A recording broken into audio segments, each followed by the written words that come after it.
A homemade peach popsicle. Now there's a recipe, a peach recipe I haven't tried. It's a cool companion to our typically warm baked peach desserts.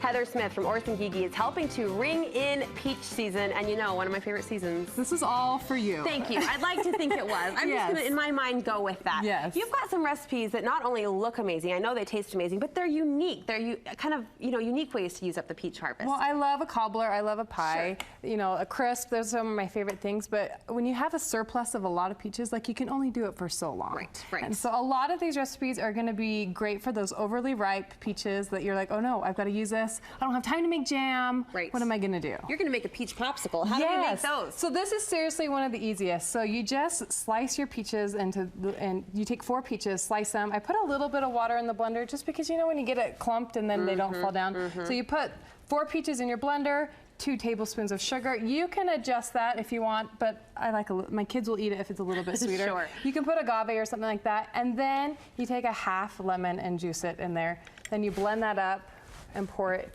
into your popsicle molds. And that's it? And that's it. I love those popsicle molds. Do you have those at the store? We do. So we've got a couple different ones. This is by far my favorite. It's super easy to use. It comes with a lid. You throw it in your freezer.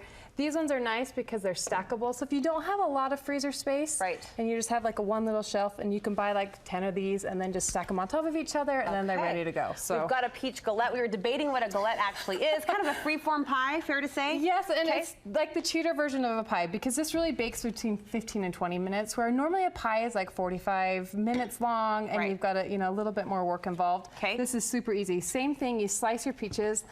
We've taken a little bit of vanilla bean paste and just drizzled over it so you can see the little black specks, which is such a fun thing to see. Makes it a little bit different. And then we've got some flour and some sugar here.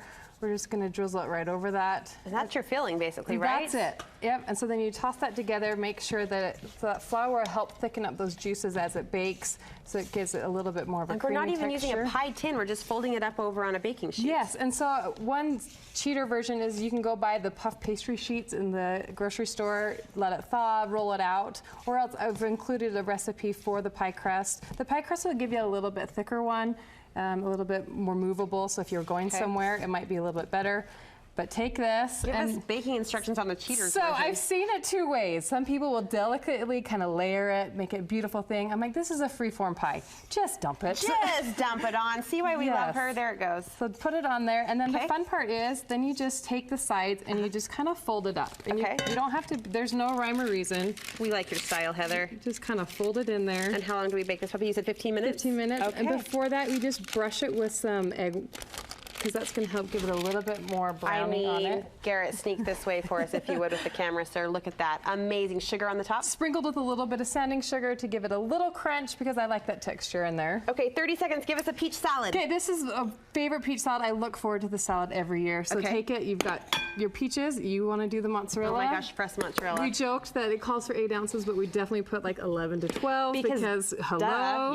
And then we just toss some basil in there, which is super nice this time of year. Take all of that, toss it together. Heather. Drizzle it with olive oil, salt, and pepper. Here it comes. I'm obsessed with this salad and haven't even tasted it yet. This is my favorite part. This is a reduction of balsamic and honey put together. This is a recipe from Caroline Drake, who teaches class with us. I start her classes every year saying, you have to try her peach salad. So throw that in the freezer. It's best chilled, and then it's the best. Okay, thank you so much. These recipes are on our website. We'll link you over to Orson Gygi, where you can sign up for classes, check out the schedule, or shop all of these cool baking supplies. Thank you, my friend. Thank you.